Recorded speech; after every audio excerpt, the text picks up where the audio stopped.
Invited you here. And we're going to go, without further ado, very, very fast to the next speaker. The session's name is A Higher Level of Threats. And I want to call to the stage W. Mike Herrington, Section Chief, Cyber Division, Cyber Operations, Section 1, FBI. Play the video. Good luck. Hey everybody, hopefully... There's a video. Play the video. Oh, do I have No, a video? there is no video? No. Okay, just do your thing. All right. Hopefully you guys can hear me with the microphones way down there. We all good? Okay. This session is, or this portion of the presentation is a higher level of threats. So I'm going to start out with kind of an overview of how we see the threats across the cyber threat landscape from the FBI perspective. And I'm going to use a landmark year of the last year, 2021, and what we saw occur there and since is a framing mechanism for that. But a lot of what I'm going to talk about going over the threats is going to be familiar to you from earlier sessions. Today, our picture is very consistent with a lot of what you've heard from other speakers here. What I think we do offer that is a bit unique is that the FBI is a very actor-focused organization. We're not so much focused on defending against this activity, although we do help out with that and in fact put a lot of our time and effort towards that. But our mission in the FBI Cyber Division is to impose risk and consequences on the actors who are conducting this activity. So after I go through some of the threats, what I want to talk about then is touching on some of the activity that we are taking to what are we going to do about it, or what are we doing about it? How are we working with our partners to disrupt, degrade, and ultimately, hopefully, deter some of this activity to make us all safer, not just in the United States, but across the world. So to start out, as I said, lessons from a landmark year. 2021, as most of us who have been around the cyber problem for a while understand, was really a pretty landmark year in terms of escalation of the threat across the threat landscape. Just the sheer volume of just really newsworthy headline-grabbing actions, Colonial Pipeline, SolarWinds, Hafnium exploit of Microsoft Exchange vulnerabilities, Log4 Shell, just a lot of stuff going on in 2021, as well as ongoing exploitation of the COVID pandemic through cyber means and cyber fraud. What we saw nation states exercising every element of their national power to go after us and to go after their targets and pursue their own interests. And we really saw that our adversaries have made a calculation, both nation state and criminal, that the cyber means of conducting their business is one that really provides a good return on their investment and their time. And so I think we'll continue, as long as this continues to be a high return on investment for them, we will continue to see the risk escalate across the threat landscape. So trends coming out of this landmark year of 2021. Nation-state threats obviously continue to be pervasive. From the FBI, we focus on 4 as our primary threats: China, Russia, Iran, and North Korea, which all continue to carry out sophisticated intrusions targeting victims across the world. And they've cost US entities in particular billions of dollars, and of course even more worldwide. All 4 of these use cyber operations to achieve their strategic objectives, whether that be financial gain, that is in fact a strategic objective of North Korea in particular, theft of information, influencing citizens in democratic societies, or preparations to disrupt critical infrastructure, often with a strategic aim in mind. We've also seen continued pervasive threat of ransomware. It's really not going away, and as has been discussed before, this is quite often paired with stealing information and then publicizing that as an additional incentive to actually pay up, even if you do have backups, which is, was our primary means of mitigating this activity before. We've seen cyber adversaries obtain an increasing capacity for stealth in recent years, and that facilitates more persistent and comprehensive comprehensive access to networks often. And unfortunately, rapidly changing technical threats and technological trends are going to increasingly challenge our ability to deal with this. For example, over the next 5 years or so, we project disruptive virtual asset innovations such as blockchain, decentralized finance, and even centralized bank digital currencies to likely create new financial conduits for bad actors to exploit, mostly criminal, but also nation state, and will limit law enforcement's ability to identify those illicit actors, track their funds, compel the production of financial records we need to trace them back, and even to use existing laws to prosecute cyber crimes. So that's one thing that we're focused on, retooling our own techniques and investigative procedures to make sure to account for that. So speaking of which, the first threat I want to cover is cyber criminal. So over in 2021, we saw a 50% year-on-year increase in reports to the Internet Crime Complaint Center, which is our primary means of receiving these type of complaints from the public and of tracking activity. Now, this increase could very well have partly been the result of increased awareness on the part of the public and a willingness to report, in particular in the wake of the Colonial Pipeline incident. However, the fact that we saw such a significant rise within 1 year does mean that this is something that's not going away, and it's definitely not a downtrend. The actors and their techniques have evolved, but their motive remains the same. It's to maximize their financial gain through whatever means is most effective. So one of the trends that we've really seen ransomware actors do is go after those really critical systems that cannot afford to be down. We're talking healthcare, hospitals, we're talking critical infrastructure, power, water, and we're talking local municipal services, including emergency response capabilities. All these are the types of things that can't go down. They have to continue to work. And so there's increased incentive for somebody who's operating one of those systems who's been victimized to pay up. And the criminals don't care about the impact they're having on populations and innocent citizens. All they want is the money, and so they've decided that this is the type of thing that they want to target. So we also see them acting as part of complex interconnected ecosystems. Though this isn't just small groups or just the actors who are actually conducting the direct criminal activity. There is a whole black economy that supplies and underpins the ability of the tip of the spear actors to actually conduct this activity. We're talking administrators of ransomware affiliate networks, we're talking crypto tumblers, we're talking bulletproof hosting providers, we're talking actual malware authors that then provide that malware to the people who actually use it. So we have to look at this as a whole ecosystem and not individual actors or individual incidents, which is why it's so important for us to work with the private sector to get a more complex picture and not work this in isolation as like a whack-a-mole type of problem. We need to synthesize and connect this activity so that we can identify the big groups that are doing this and identify those leverage points that we can use to cause the most pain to these actors. So some of those leverage points that we've identified and are targeting are the actors themselves. And in particular, we're focusing that on those key infrastructure and service providers that provide a bottleneck that we can exploit in the criminal ecosystem. Infrastructure, we're targeting that. An example of that was our recent takedown of the Emotet botnet, which was a key facilitator of ransomware and other cyber attacks. And we're also targeting their money to make it less profitable and attack that side of the cost-benefit equation. If we reduce the benefit, then the amount of costs we have to impose on the actors to deter them becomes lower, which really helps us achieve our aims more easily across the board. So some of the things we've done there are seizing cryptocurrency, as we did early last year in the NetWalker takedown, or in April of 2021 when we arrested the operator of a cryptocurrency mixing service that laundered $355 million since 2015. So the next threat I want to talk about, and we're getting to the national security threats here, is China. Very prolific, very effective cyber organizations working on behalf of China.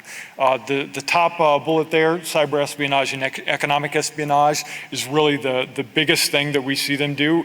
They continue to very prolifically put a lot of resources towards being everywhere and targeting those key technologies that they want to bring back and feed into their own state-owned enterprises or their own economic and technological development to try to leapfrog the West and become more of an innovative competitor to us. We also see them to have substantial cyber attack capabilities. So we assess their capabilities have the potential to cause localized or temporary disruptions to critical infrastructure if they so choose. We also see them as a growing foreign malign influence threat. When we talk about foreign malign influence, Russia is the one that immediately comes to mind. As I'll also talk about a little later, we've definitely seen a very robust foreign malign influence threat from Iran. But China is one that you may not think of. However, they are continuing to improve their capabilities and also are beginning to develop much more intent to engage in foreign malign influence, in addition to some of the more overt, legitimate types of influence and cultural messaging and diplomacy. The last bullet there, they really show no signs of slowing down. They continue to be ambitious, they continue to be aggressive, and even their noisier hacks will fit into a long-term strategic plan to undermine their competitors' national and economic security. So, next, I want to talk about Russia, and we've heard a lot about Russia today. Everybody, of course, is very concerned about the Ukraine situation, as are we, and have been on heightened alert for any indications that that will spill outside of Ukraine, as in fact it has. You know, the Viasat hack being a good example of that. Russia continues to target our critical infrastructure across the West, which provides them the ability to damage it during a crisis. And it almost certainly considers cyber attacks to be an acceptable option as part of their overall exercise of their national power to deter their adversaries, control escalation in a crisis such as Ukraine, and prosecute conflicts. Some of the things that we're particularly concerned about with Russia are their history of poorly controlled and damaging attacks. Of course, you've already heard today about NotPetya, which in 2017 was targeted against Ukraine, but really spilled out and caused billions of dollars of damage across the entire world.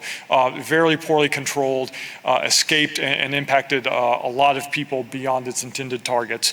Again, the Viasat hack that we attributed earlier this year is another example of how that is actually manifesting itself in the Ukraine conflict. That second bullet there, determining intent, I think you've already kind of heard a little bit about this as well.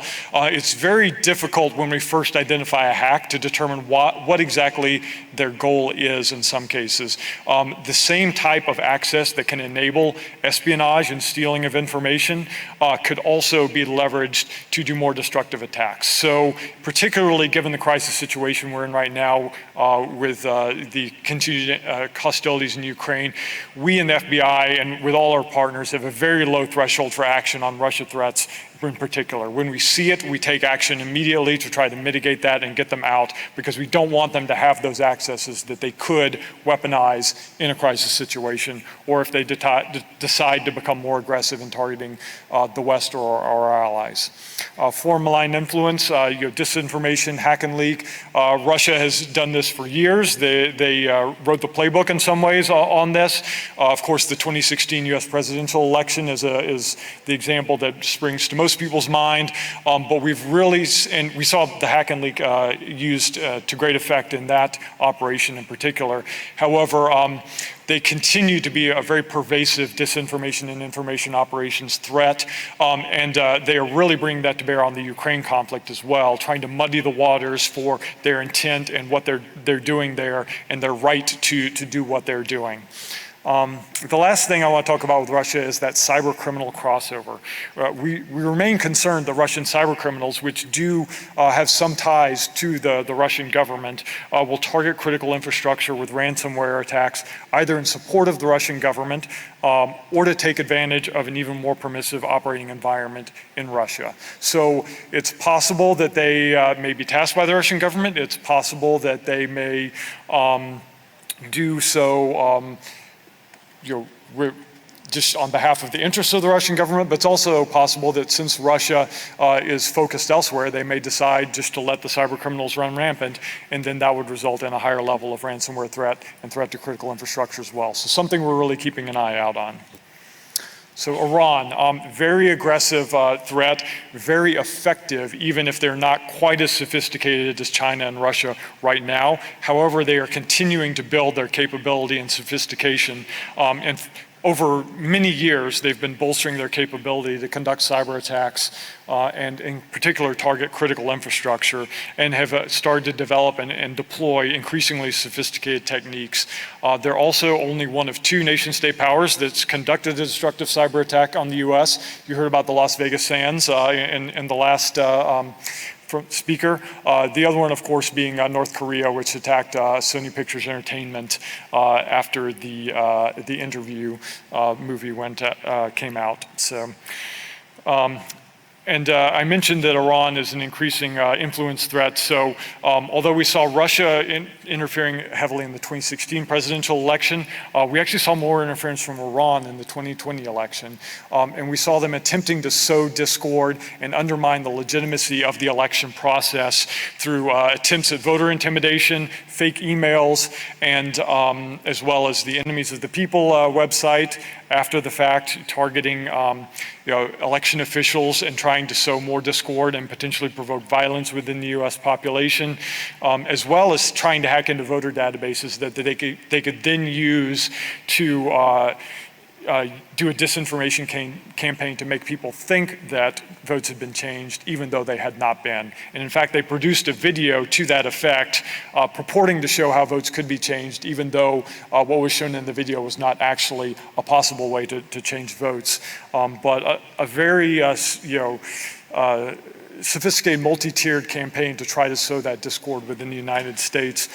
Something kind of new from Iran, but just shows their capability as an influence actor. Next, I mentioned North Korea. Espionage, theft, and attack threat. They have continued to increase their own capabilities as well. Some ability to disrupt critical infrastructure, we continue to be on guard for increase in sophistication and aggressiveness on that. Again, they have attacked the United States directly through the SPE hack. We always remain on guard for that next possible attack. But the big threat we have here is threat to financial institutions. Lots of threats across the world, particularly in the developing world. So I know I've run out of time here and I'm about to get the hook. Sorry, I can talk all day if you'll let me, and obviously I can't. So what we're doing about it. What? I'm sorry? If we had the time, oh. Yes, I would love to. We are very unique in that we have both criminal and intelligence authorities, a local presence that allows us to get cyber experts in front of potential victims and targeted entities immediately, global engagement. We have a cyber expert embedded here directly in Israel, as well as in other key countries across the world to increase that information sharing government to government. Also multilateral private sector sharing, which you've heard a lot about today, so I won't belabor the point on that. Some recent successes that just show what we are doing about this threat to try to deter it. We did a web shell removal for the Hafnium exploitation of Microsoft Exchange vulnerabilities, as well as paired with indictments and international messaging along with our partners, takedown of the Cyclops Blink botnet just earlier this year to take that out of the hands of the Russians so that they couldn't use it in conjunction with the Ukraine situation. Several indictment-centered campaigns where we synthesized lots of capabilities and authorities from our partner agencies centered around these indictments to have maximum impact against the actors. Russians, Iranians, and North Koreans are 3 recent examples, and of course many criminal seizures, including the largest cryptocurrency seizure ever, billions of dollars worth of cryptocurrency just earlier this year. So sorry to rush through that last part because that's my favorite part, but I think you got the gist. And I just want to leave you with the message that we like to send through all of our public engagement, which is cybersecurity is national security. And we ask that you all treat it as such and take it seriously because it's something that affects all of us, not just the individual victims. So thank you. Thank you, Mike.